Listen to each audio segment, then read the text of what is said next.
The morning started ordinary and ended in an emergency room, and in between those 2 points there was a dog named Scout who spent 47 minutes trying to tell someone what she already knew.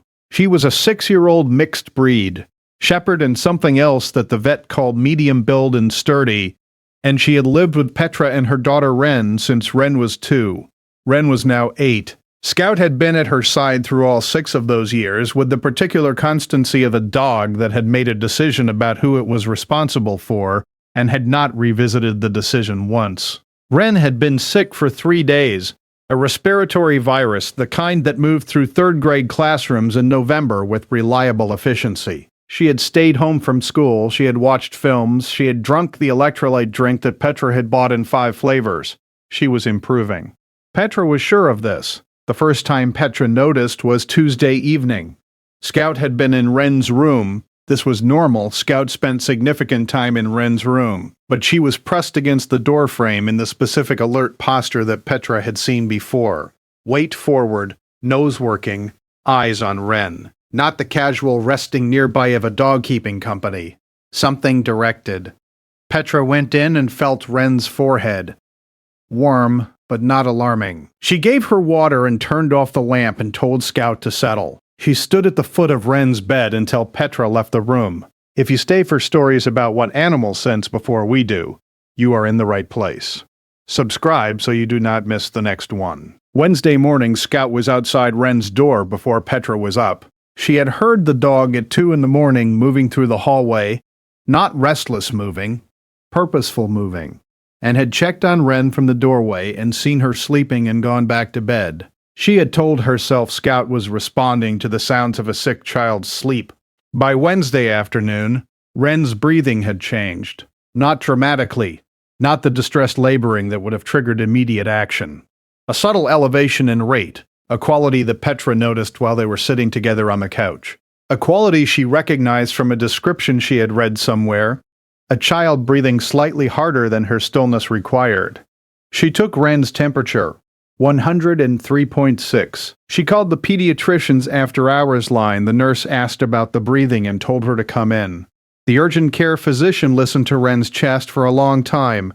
She ordered a chest x-ray. The x-ray showed right lower lobe pneumonia, the bacterial infection that had developed from the original virus. The progression that was not dramatic in its early presentation, and that had been building for approximately 48 hours. Petra thought about 48 hours.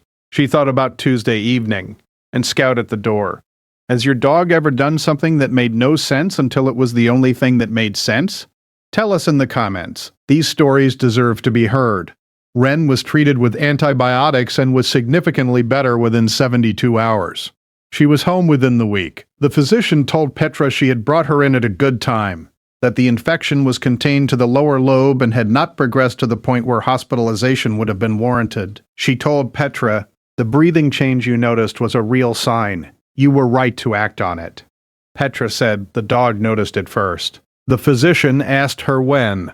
She described Tuesday evening. The physician said that the olfactory and thermal detection window for a dog in close proximity to a developing bacterial pneumonia would begin with the bacterial metabolic compounds being expressed in the breath.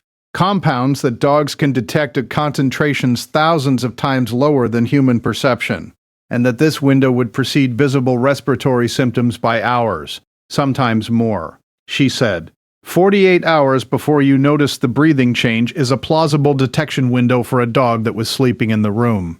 She was sleeping at the door frame. Every guardian deserves to be recognized, even the ones who never asked for anything in return. If stories like this matter to you, subscribe so you never miss the next one. Petra sat with Wren on the couch the first afternoon Wren was well enough to be on the couch, and Scout arranged herself on the other side of Wren with the efficiency of a dog that had been waiting to resume this specific configuration and was glad to have it back. Wren put her arm around Scout. She said, "You were worried about me." Petra said she was. Wren said, "She always worries about me." Petra said yes. Wren accepted this with the ease of a child who has grown up knowing this about her dog, who has never known a world in which Scout was not attending to her specifically and has not had cause to wonder why. She had not needed to wonder why. The dog was simply always there, and always attentive, and always present at the moments that were the most important moments, which Wren experienced as ordinary because she had always had it. Petra thought, she has always had it, and does not know yet what a thing it is to have it. She thought, someday, she will know. She did not think Wren needed to know today. Today Wren was recovered and warm and at home with her dog beside her, and that was the condition Scout had been working toward since Tuesday evening. She watched them on the couch. Scout's tail was moving at the slow, satisfied pace of a dog whose work was finished and whose person was fine. Petra thought, yes. She thought, that is exactly it.